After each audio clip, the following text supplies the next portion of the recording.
Ал құрметті қазақ елі, біз қазір Бәйдібек би ауылында тұрғындардың шағымы бойынша келіп тұрмыз. Ақбиімов көшесі, түсірбаңыз үйлерді. Мына жерде мердігерлер келіп, техникасын қойып, анда солар істеп кетті ме? Тас қой мынау, мындай қоқыс бәрін төгіп жатыр дейді. Мына жер негізі балалар ойнайтын алаң. Осыған жаңағы тұрғындар шағымданып жатыр. Осыны Бәйдібек би ауылының әкімдігі осы видеоны көрсеңіздер, шара қолдануларыңызды өтінеміз. Бұлар сіздердің шағымнан кейін алып тастайын деп жатыр ма? Біз жаңа айтқаннан кейін барып, бұлар енді қозғалып жатыр.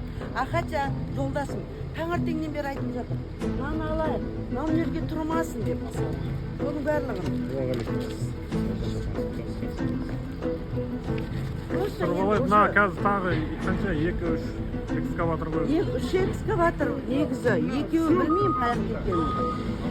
Сонша көмек тиіп отқан кезде жалғызмаздар да, ана?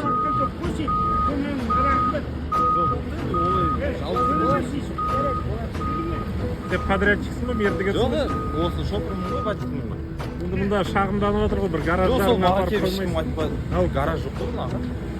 Мұнда шаңдатып жатсыңдар ғой. Ауылдың несі жұмыс істеп жатсыздар. Жолдарын жасап беріп жатыр, көмекке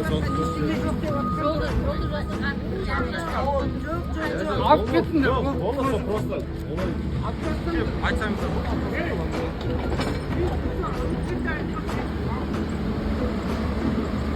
Енді біз акиматтан сұраймыз, мына жердегі стоянкаларын алып тастасын, өздерінің базалары бар екен, базаларын апарып қойсын, мына жердің көшенің топырағы шығып жатыр, жүру невозможно.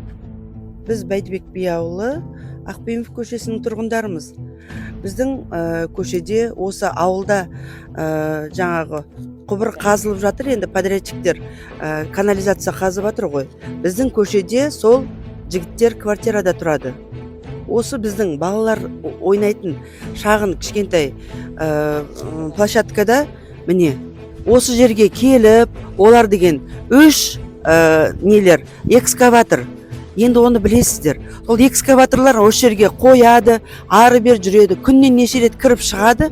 Бұл жердің уже балалар ойнамақ түгіл, адамдар жүретін жер қалмады. Сол үшін біз наразыданып отырмыз енді. Осыларды алсын деп, уже неше рет акиматқа да айттық, неше рет осы жаңағы су құбырын жүргізіп жатқан сол жігіттердің өздерімен сөйлестік, бірақ ешқандай сөзіміз өтпеді. Трактора нам мешают жить, по утрам они включают громкость.